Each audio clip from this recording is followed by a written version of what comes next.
이번 시간에는 미분과 만유인력에 대해 소개하겠습니다. 먼저 뉴턴에 대해 소개하죠. 뉴턴은 1660년대 초반에 고향 마을에서 다음과 같은 질문을 했죠. 지구가 있을 때 사과는 떨어지는데 왜 하늘 위에 달은 떨어지지 않는가? 이런 의문을 제기했죠. 이 의문을 푸는 과정에서 미적분을 창시하고 미적분을 통해서 만유인력의 법칙을 완성합니다. 이 전 과정을 소개하기는 어렵고 이것을 기본적인 것만 개괄해 보도록 하겠습니다. 두 번째는 결국 뉴턴의 화두는 지구 표면 위에 있는 사과와 그 다음에 달이 동시에 떨어진다는 겁니다. 달은 원래 관성의 법칙에 따라 이렇게 가는데 지구 중력을 받아서 이렇게 떨어진다는 거죠.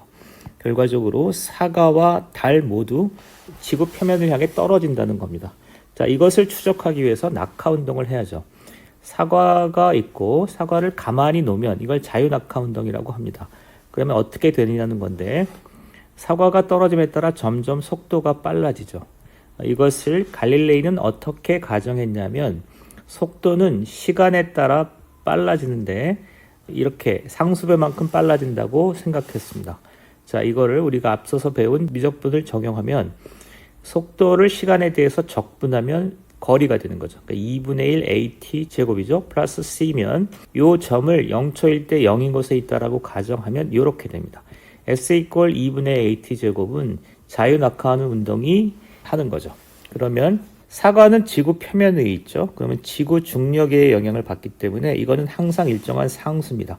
그래서 지구 표면에서의 가속도는 9.8입니다. 이게 일정하기 때문에 G라고 쓰기도 합니다. 그러면 지구 표면에서의 물체의 운동은 2분의 1 GT 제곱의 형태를 띠죠. 즉 T가 1초가 지나면 얘가 9.8이니까 2분의 1 곱하기 9.8 곱하기 1에서 4.9m 떨어지는 겁니다. 이게 지구 표면에서 자유낙하하는 운동의 특징입니다. 달은 어떠냐 하면 여기가 지구가 있을 때 사과는 지구 표면에 있죠. 지구의 반지름은 6,400km입니다. 그리고 달은 지구로부터 약 38만 km 떨어져 있으니까 이거에 비해서 60배 떨어져 있습니다. 따라서 달이 떨어지는 정도는 지구로부터 60배 떨어져 있기 때문에 가속도도 그만큼 영향을 받죠. 그러니까 힘과 가속도는 거리의 제곱에 반비례합니다. 따라서 2분의 1 AT 제곱에서 지구가 달을 잡아당겨서 떨어지는 정도는 60배 떨어져 있으니까 그거의 제곱에 반비례합니다. 60분의 1의 제곱의 G 이런 형태가 되는 거죠. 그러면 이걸 실제로 계산을 해보면 T 이퀄 1초일 때 2분의 1 곱하기 3600분의 1이고 G는 9.8이기 때문에 실제 계산하면 0.13cm가 됩니다.